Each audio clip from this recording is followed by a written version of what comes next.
चंद दिनों पहले की बात है। कराची के एक फार्म हाउस से एक लड़की की चादर में लिपटी हुई दफनशुदा लाश मिली थी। पुलिस के मुताबिक ये लड़की कराची के एक फार्म हाउस में डांस पार्टी के दौरान ममनुआ दवा खाने से जान बहक हुई थी और इस फार्म हाउस का मालिक एक ताकतवर सरकारी अफसर है, जिसके कहने पर फार्म हाउस के अमले ने लड़की को चादर में लपेट कर दफन कर दिया था। इस मामले की तहकीकात शुरू हुई तो इंकिशाफ हुआ कि इस फार्म हाउस में डांस पार्टीज़ होती थीं और कई ख़वातीन को यहाँ लाया जाता था जिन्हें ममनुआ अद्वियात दी जाती थीं। पुलिस ने मज़ीद तहकीकात के लिए जब ईदी और छिपा से डेटा जमा किया तो पता चला कि चंद माह में ऐसी 12 जवान लड़कियों की लाशें जिनकी कोई शनाख्त नहीं थी लावारिस के तौर पर मुख्तलिफ मकामात पर दफन कर दी गई हैं। और SSP पुलिस ने इस वाक़े की मज़ीद तफसील बताई है। पहले आपको वो सुनवाते हैं, फिर इस पर बात होगी। एक फार्म हाउस था, वहाँ पे जो है वो यानी नाजायज़ तौर पर जो है वो एक ब्रथल हाउस चलता था और उसको जो है कोई एक सरकारी अफसर है वो रन कर रहा था। तो वहाँ पे जो है वो लड़कियाँ ले आई जाती थीं, फिर उनको जो है डांस वगैरह पार्टी के बाद जो है वो एक की गोलियाँ दी जाती थीं और वो बड़ी सेंसिटिव गोलियाँ होती थी, उनकी थोड़ी सी मिकदार जो है ज़िंदगी इधर उधर कर सकती थी। तो उसमें जो है वो एक बेचारी लड़की को, मुल्तान की लड़की थी, उसको वो ले आए और उसको ज़बरदस्ती वो गोलियां उन्होंने इस्तेमाल करवाई तो उससे जो है वो उसकी डेथ हो गई। इसमें जो है एक खदशा ये भी है कि इस तरह के वाक़यात पहले भी हो चुके होते हैं, लेकिन ये चूँकि केस ट्रेस हो गया तो इस पर पता चला है। तो ईदी और छिपा से तकरीबन हमें जो है 12 के करीब इस तरह की डेटा रिसीव हुई है, जिसमें यंग लड़कियां हैं लेकिन वो जो है उनका कोई वाली वारिस नहीं है और उनको दफना दिया गया है और उनकी लाशें भी ऐसे ही मिली थी। तो शायद इन्हीं जो है वो फार्म हाउसेस वगैरह पर जो है ये कत्ल हुई हैं और उनके बाद जो है पुलिस का मौक़िफ़ जो है वो आपने जान लिया है। अब माजरा क्या है ये जानते हैं हमारे नुमाइंदे खुर्रम गुलजार से, वो हमारे साथ मौजूद हैं। जी खुर्रम, बताइएगा तफसीलात। जी बिल्कुल, इस सारे मामले का इंकशाफ जब हुआ, जब 27 सितंबर को सच्चल के इलाके में एक कंबल में लिपटी हुई लड़की की लाश मिली। उसका मुकदमा सच्चल थाने में दर्ज किया गया और इन्वेस्टिगेशन जो है वो स्पेशल इन्वेस्टिगेशन यूनिट को ट्रांसफ़र हुई। तो राय तफ्तीश इस बात का इंकशाफ हुआ कि इस लड़की की लाश को एक फार्म हाउस में डांस पार्टी के दौरान इस लड़की की जो है वो हलाकत हुई और नशावर गोलियों का ज़्यादा इस्तेमाल की वजह से इस लड़की की मौत हुई। इन्वेस्टिगेशन के दौरान SIU ने तफ्तीश करते हुए खातून समेत 4 मुल्ज़मान को गिरफ्तार भी किया, जिन्होंने इस बात का इंकशाफ किया कि जिस फार्म हाउस में इस लड़की की मौत वाक़ई हुई है वो एक सरकारी अफसर का है। और मुल्ज़मान ने इस बात का भी इंकशाफ किया कि सरकारी अफसर की जानिब से ये कहा गया था कि लड़की की लाश को फौरी तौर पे किसी और मुकाम पे ठिकाने लगा दिया जाए। साथ ही स्पेशल इन्वेस्टिगेशन यूनिट के SSP जुनेद शेख, उनसे हमारी बात हुई, उन्होंने इस बात का भी दावा किया कि इस तरह की जो पार्टीज़ हैं उसमें जो लड़कियों की मौत वाक़ई हो जाती है वो नशे की गुलजार, ये नशे की ज़्यादती बताई जा रही है जिससे ये लड़की की मौत वाक़ई हुई है। बहुत शुक्रिया आपका। इसी हवाले से हम बात करेंगे। इस वक्त समाजी रहनुमा ईदी फाउंडेशन से ताल्लुक़ है फैसल ईदी साहब ने हमें ज्वाइन किया है। फैसल साहब, बहुत शुक्रिया आपके वक्त का। सबसे पहले फैसल साहब, मुझे आपसे ये जानना है कि ये कड़ी से कड़ी किस तरह मिली, क्योंकि ये लावारिस लाशें बनाकर बताया गया कि जी आप लोगों के पास लाई गई और आप लोगों ने दफनाया इनको, तो ये कैसे मालूम पड़ा कि ये लड़कियां उस फार्म हाउस पर मौजूद थी और इनकी शनाख्त भी नहीं हुई और लावारिस बनाकर आप तक पहुंचाई गई? ये हमें सड़कों से मिलती है और हमें पुलिस हवाले करती है। हम कभी डायरेक्ट किसी भी लड़की को सड़क से उठा के दफन नहीं करते। हम हमेशा जब भी कोई लाश हमें मिलती है तो हम सबसे पहले पुलिस को इत्तला देते हैं। तो पुलिस की बाकायदा जो है वो थाने की टीम आती है और उसकी FIR होती है, उसका पोस्टमार्टम होता है। ये सारे प्रोसीजर्स के बाद जो है ये मैयत हमारे हवाले की जाती है। तो ये जो सरकारी प्रोसीजर होता है ये सारा हुआ है, लेकिन अब उस लड़की की शनाख्त नहीं हुई, वो एक दूसरा मसला है। अच्छा फैसल साहब, ये बताइएगा कि आपके पास तो ऐसी कई लाशें आती हैं, आप ये समाजी काम जो है वो काफ़ी अरसे से, आपके वालिद साहब तो पूरी दुनिया में नाम रखते हैं इस काविश का जो उन्होंने शुरू की है, तो आपके पास कई लाशें ऐसी आती होंगी जिनकी शनाख्त नहीं हो पाती होगी। क्या नादरा से आपका कोई कनेक्शन या कोई इस तरह का राब्ता हुआ या आपने करने की कोशिश की कि वो आपको फैसिलिटेट करें कि थंब इम्प्रेशन के ज़रिए आप शनाख्त कर सकें कि ये किसकी लाश है?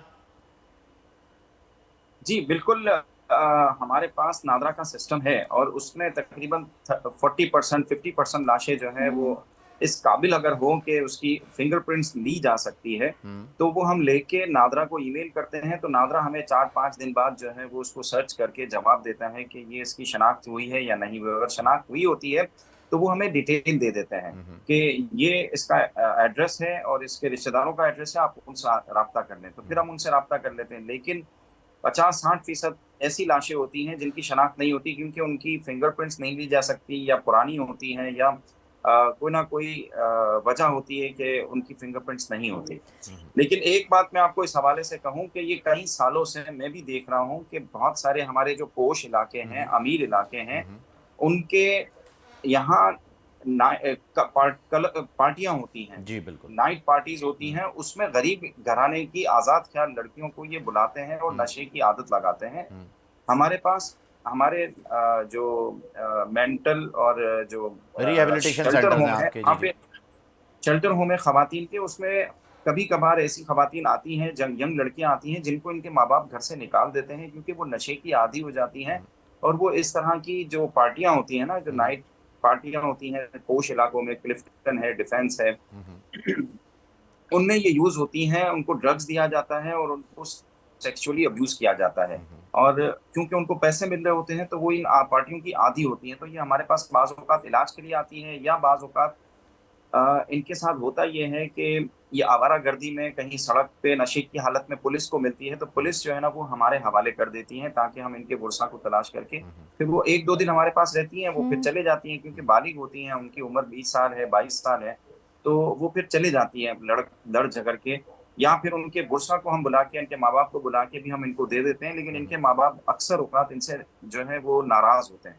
अच्छा फैसल साहब, मुझे ये बताएगा कि ये जब आपके पास लाशें आती हैं और उसके बाद आप लोग ये सारा प्रोसेस होता है, नादरा वाला भी, पुलिस का भी, पोस्टमार्टम भी, इसमें कितना वक्त लगता है? और दूसरा ये भी बताइएगा कि इसमें रेशो क्या है, एक महीने में कितनी ऐसी लाशें या फिर ऐसी खवातीन आप तक आती?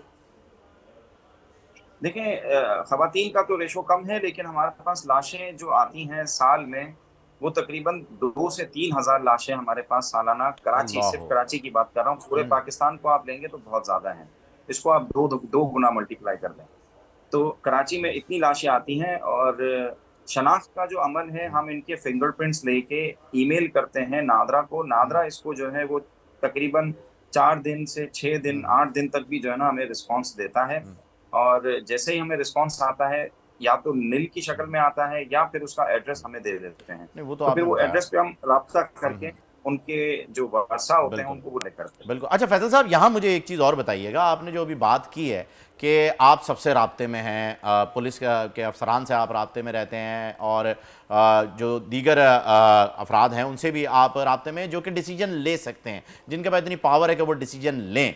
तो ये बताइए कि जो नशा और अद्वियात जिनका आप इतना जिक्र कर रहे हैं, इनके ऊपर क्रैक डाउन क्यों नहीं हो पाता? यकीनन आपने भी ये अपील की होगी इन सब से कि भाई इस चीज़ को रोके, इसकी वजह से लोग मर रहे हैं, रेशियो बढ़ रहा है, आपके पास लाशें आ रही हैं, आपके पास वो लोग आ रहे हैं जो कि इसके इफेक्टीज हैं।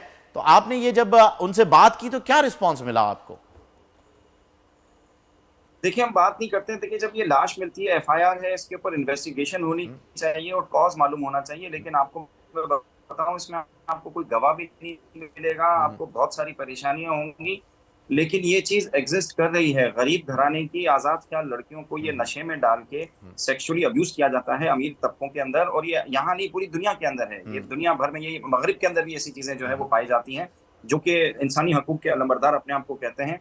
वहां पर भी ये चीजें हैं कि नशे के अंदर इनको इस्तेमाल करके इनको सेक्सुअली अब्यूज किया जाता है, और फिर जब बाज औकात ओवरडोज होता है तो ये लड़कियां मर भी जाती हैं, और या तो इनके साथ तशद्दुद किया जाता है तो भी मर जाती हैं, क्योंकि ये कमजोर बहुत होती हैं जिस्मानी तौर पर। अच्छा वैसे फैसल साहब, इसमें और फैक्टर्स भी इन्वॉल्व है, मैं चाहूँगी आपकी राय यकीनन मानी रखती है, क्योंकि आप तो खैर देख रहे हैं सब कुछ और हैंडल भी कर रहे हैं। ये महंगाई या फिर ये जो अभी मुआशी तौर पर हालात हैं, उन्होंने कितना इसको मजीद मामले को संगीन बना दिया है कि इसकी तादाद भी बढ़ गई है?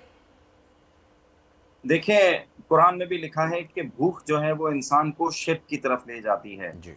तो जिस सोसाइटी में बहुत ज्यादा गुर्बत बढ़ जाए तो प्रोस्टिट्यूशन और जिस्म फरोशी बहुत बढ़ जाती है। तो ये चीजें भी बिल्कुल हम सोचते भी हैं और हमने देखने में भी मिली हैं, क्योंकि हमारे यहाँ अनफॉर्चुनेटली लोगों की मजबूरियों का फायदा उठाया जाता है, उनकी मदद नहीं की जाती। तो ये सोसाइटी के अंदर हमारे यहाँ एक इवन लोग मौजूद हैं जो कि फायदा उठाने वाले लोग होते हैं, वो इस तरह से जो है वो जुल्म करते हैं इन बच्चियों के साथ, और एक बहुत बड़ी तादाद इस वक्त हमारी गरीब घरानों की बच्चियां जो हैं भूख की वजह से गलत रास्तों की तरफ जा रही हैं। अच्छा फैसल साहब, मुझे एक बात बताइए, आप माशाल्लाह से बहुत ही ज़बरदस्त काम कर रहे हैं, मखलूक की खिदमत करने से बेहतर और कोई क्या अमल हो सकता है जिसमें आप लगे हुए हैं। काफ़ी मुश्किलात का सामना करना पड़ रहा होगा आपको इन हालात की वजह से भी, जिनका अभी सारिश ने जिक्र किया। तो उन मुश्किलात से हल क्या है, किस चीज़ आपकी जानिब आप जो है वो निशानदेही कर सकते हैं? इस वक्त लोग आपको देख रहे हैं, आवाम सुन रही है, जाहिर सी बात है हुकाम बाला तक भी ये बात पहुँचेगी। क्या अपील करना चाहेंगे आप? देखें, आपके चैनल के तवज्जुह से मैं ये बात करूंगा कि इसके दो हल हैं। एक हल तो जो है एफआईआर की जाए और उन कल्प्रिट जिन्होंने इनके साथ ज्यादती की है उनको सजा दी जाए, जो कि पाकिस्तान में नामुमकिन है। पाकिस्तान में सिर्फ गरीब ही जेल में जाता है। दूसरा, बाकी जो अमीर होते हैं फिर वो विक्ट्री का निशान बना के जो है ना वो बाहर निकलते हैं, ये जहन में रखना। दूसरी मैं आपको बात कहूं कि गुर्बत को कम करने के लिए जो मुमकिन कोशिश होनी चाहिए रियासत को, हुकूमत को करनी चाहिए, क्योंकि पाकिस्तान में एक बहुत बड़ा तबका मिडिल क्लास का, लोअर मिडिल क्लास का जो है वो वर्किंग क्लास के अंदर शामिल हो रहा है और लोअर क्लासेस के अंदर शामिल हो रहा है। तादाद बढ़ती जा रही है और पाकिस्तान की इस वक्त जो सतह गुर्बत की लकीर से नीचे जो आबादी है वो 50% से जायद हो चुकी है। तो गुर्बत की कमी के लिए करना चाहिए और दूसरा आबादी को कंट्रोल करना चाहिए। ये दो तीन चीजें जो है ना बहुत जरूरी है। अच्छा फैसल साहब, अभी मैं आपसे बातें करते हुए एक चीज़ सोच रही हूँ कि आजकल जो सूरत हाल है महंगाई को लेकर या फिर मुआशी तौर पर लोग जितने परेशान हैं, अगर हमसे कोई उधार मांगे तो हम 100 बार सोचते हैं कि इसको मना किस तरीके से करें या किस तरह बताएं कि हम नहीं तुम्हारी मदद कर सकते। और आप वो लोग हैं कि जो किसी को मना नहीं करते और आप लोगों की तरफ ही सब देखते हैं कि भाई ये दर खुला हुआ है, यहाँ से कोई मना नहीं करेगा और अगर कोई प्रॉब्लम है, कोई परेशानी है, कुछ भी है तो इनसे फटाफट रब्ता किया जाए। किसी के यहाँ कोई भी मसला हो जाए इस किस्म का कि जो वो ना अफोर्ड कर पाए या फिर कोई ऐसी नागहानी चीज़ हो तो आप मौजूद होते हैं। इन हालात में आप इस कार्य खैर में माशाल्लाह कब से लगे हुए हैं कि आपके वालिद फिर वालिदा भी और माशाल्लाह आप भी, अब आप लोगों के लिए भी क्या मुश्किल हो गया या फिर आप लोगों के लिए कदरे चीज़ें अभी भी आसान है कि देने वाले बहुत हैं? देखें, खैराती इदारे मुल्क नहीं चलाते हैं, मुल्क रियासत चलाती है और रियासत को जो है वो खैराती इदारे भले अपना इनपुट देते रहें लेकिन वो 100% लोगों की जरूरियात पूरी नहीं कर सकते। रियासत जो है वो सबसे बड़ा इदारा होता है और वही लोगों को जो सर्व कर सकता है वो सबसे ज्यादा लोगों को रीच कर सकता है, सही जी, बेहतरीन, सबसे बहुत ही ज्यादा लोगों को रीच कर सकता जी जी, कंटिन्यू कीजिए है। फैसल भाई। और सरकार, हाँ, रियासती पॉलिसियां हमें जो है वो तब्दील करनी होगी। हमें पाकिस्तान के अंदर जो गुर्बत के इश्यूज बढ़ रहे हैं और हमारी इकोनॉमिकल डिप्रेशन है, हमें जंगी हालात से निकलना होगा। अब अफगानिस्तान की पहली, दूसरी, तीसरी जंगें खत्म हो चुकी। अब सारे मुल्कों से हमें जो है वो, सारे पड़ोसी मुल्कों से हमें दोस्ती करनी चाहिए और तरक्की की बात करनी चाहिए, क्योंकि जब जंग होती है तरक्की रुकती है। हमें मेड इन पाकिस्तान की पॉलिसी पे ज्यादा से ज्यादा फोकस करना चाहिए और पाकिस्तान के अंदर हर चीज मैन्युफैक्चर करनी चाहिए ताकि हमारे लोग यहीं पे रोजगार हासिल करें और बेचारे दर दर की ठोकरें ना खाएं। नहीं, बहुत अच्छी हमें बात की आपने बाहर कि की मेड चीजें इन बिल्कुल नहीं पाकिस्तान लेनी जो है, चाहिए। मेड इन पाकिस्तान मुहिम जो है उसका आगाज़ करना चाहिए और पाकिस्तानी प्रोडक्ट्स को ही हमें ये लग्जरी से निकलना चाहिए। बहुत ही ज़बरदस्त आपकी बात है। अच्छा, साथ साथ ये भी बताइएगा फैसल साहब कि अभी फ़लस्तीन में गाज़ा के जो हालात आप देख रहे हैं, यकीनन आपके नज़रों से गुजर रहे होंगे, तो इमदाद के लिए कुछ आपने प्लान किया है, किसी को अप्रोच किया है, कुछ करना चाह रहे हैं आप, या अभी ये सारी चीज़ें पाइपलाइन में हैं? देखें, गजा के साथ जो इशू है सबसे बड़ा कि उसको किसी मुल्क की बॉर्डर नहीं लगती, सिर्फ जी। मिस्र की लगती है और मिस्र कोई भी इमदादी कारकुन को गजा की तरफ नहीं जाने देता। पहले भी जितनी दफा गजा के ऊपर इजरायली बमबारियां हुई हैं और जुल्म हुआ है उसमें मिस्र ने नहीं जाने दिया। हमने पहले भी बहुत कोशिशें की हैं, अब भी हम कोशिश में लगे हुए हैं कि हमें इजाजत मिल जाए, लेकिन बहुत मुश्किल है। लगता है कि शायद अमेरिका और इसराइल की बदनामी की वजह से जो है वो इजाजत मिल जाए तो अलग बात है, ना तो ये इजाजत मिस्र नहीं देता बगैर अमेरिका की परमिशन। लेकिन फैसल साहब, तुर्किया को तो ये इजाज़त मिल जाती है जब से मिस्र का बॉर्डर यूज़ करना होता है, तो हम वाया तुर्की नहीं जा सकते? नहीं, तुर्की की बॉर्डर नहीं मिलती। तुर्की नहीं, को भी जो तुर्की है की वो बॉर्डर मिस्र नहीं से लगती है, मदद लेकिन लेनी तुर्की होती ने है। पिछले हमने देखा गुज़िश्ता जब भी हालात ख़राब हुए, तुर्की ने सपोर्ट जो है वो भेजी है और मिस्र के बॉर्डर से ही जो है वो भेजी है। देखें, मिस्र के बॉर्डर से बिल्कुल लाजमी जाती है लेकिन बहुत लिमिटेड जाती है। पूरी दुनिया की जो मदद गजा जाती है वो जाती ही मिस्र से ही है बिल्कुल। और मिस्र की बॉर्डर पे जो है वो बहुत ही लिमिटेड क्रॉसिंग है, वहां पे नहीं जाने देते लोगों को, मदद की चीजें नहीं जाने देते, सामान नहीं जाने देते, इमदादी सही। कारकुनों को नहीं जाने देते। और जब इस तरह के हालात खराब हालात जब होते हैं और जंगी हालात होते हैं, उसमें तो बहुत ज्यादा पाबंदी लग जाती है। सही। और अभी भी जो इमदाद गई है 20 ट्रकों की पिछले दिनों, उसमें अमेरिकी फौज आके उन्होंने मॉनिटर किया है सारे ट्रकों को, फिर अंदर जाने दिया है। अच्छा और फैसल साहब, जो है वो मिस्र बहुत ज्यादा करीब। सही, हाँ, मुझे ये बताएगा जी। कि अभी जिस तरह की हुकूमत पाकिस्तान की भी पूरी कोशिश है कि इन्हें वहाँ पर इमदाद पहुँचाने का जो है रास्ता दिया जाए या फिर वहाँ पर इमदाद पहुँचाई जाए, अगर ये होता है तो जाहिर है आपके ज़िम्मे भी ये चीज़ है, तो फौरी तौर पर आप लोगों ने क्या सोचा हुआ, इमदाद किस तरह की पहुँचानी है, उसमें क्या चीज़ें होंगी? देखें, इमदाद बहुत बड़ी तादाद में मौजूद है मिस्र के अंदर। सिर्फ अंदर चले जाएगी तो लोगों को बहुत बड़ा रिलीफ मिलेगा। 200 से ऊपर ट्रक, बड़े ट्रॉले मौजूद हैं जिनको अंदर जाने की इजाजत चाहिए। इसमें मेडिसन है, इसमें फूडिंग की आइटम्स हैं, और फिर बाद में इनको रिकंस्ट्रक्शन के लिए भी बहुत बड़ी तादाद में पैसे चाहिए होंगे। तो दुनिया भर की मदद होगी इंशाल्लाह। और जैसे ही अमन के हालात होंगे तो इसमें उम्मीद है कि मिस्र वैसे कोऑपरेट करता है, क्योंकि वहाँ पे जितने भी स्कूल्स चलते हैं उनकी बहुत बड़ी तादाद यूरोप और दीगर मुसलमान ममालिक जो हैं वो चलाते हैं, हॉस्पिटल्स भी वो चलाते हैं। तो जैसे ही अमन होगा ना, तो इंशाल्लाह सारी मदद अंदर जाना शुरू हो जाएगी और ये चीजें बहाल होना शुरू होंगी। फैसल साहब, सबसे पहले आप जो है ये दोनों जी आप कंटिन्यू कीजिए, फिर मैं सवाल ये दोनों इजरायली इंतहा पसंद हुकूमत और हमास जो है वो मजहबी इंतहा पसंद ग्रुप जो है ये आपस में लड़ना बंद करें, तो वहाँ की आवाम को, दोनों आवाम को, इजराइल की आवाम को भी और फलस्तीनी आवाम को भी जो है वो बहुत जो है वो रिलीफ मिलेगी और सुकून मिलेगा। अच्छा जी। अच्छा फैसल भाई, ये बताइएगा मुझे कि आपका राब्ता जो है वो ह्यूमन राइट्स ऑर्गेनाइजेशन जो है, वर्ल्ड ह्यूमन राइट्स ऑर्गेनाइजेशन, उनसे भी रहता होगा, क्योंकि आप भी उन्हीं के प्लेटफॉर्म पे काम कर रहे हैं ह्यूमन राइट्स के लिए ही। तो क्या ये बात अभी तक, जो आपने बताया 200 से ज़्यादा ट्रॉले जो हैं वो मिस्र में मौजूद हैं, किसी ऑर्गेनाइजेशन ने अभी तक ये क्यों नहीं किया है कि वो उन्हें परमिशन दिलवाए कि ये ट्रक्स जो हैं, ये ट्रॉले जो हैं, ये गाज़ा में दाखिल किए जाएँ? इजराइल जो है वो इजाजत नहीं देता, और इजराइल का सबसे करीबी सपोर्टर मुल्क जो है वो अमेरिका है। तो वो अमेरिका भी उसको बहुत कोशिश कर रहा है राजी करने की कि भाई इसकी इमदाद दी जाए।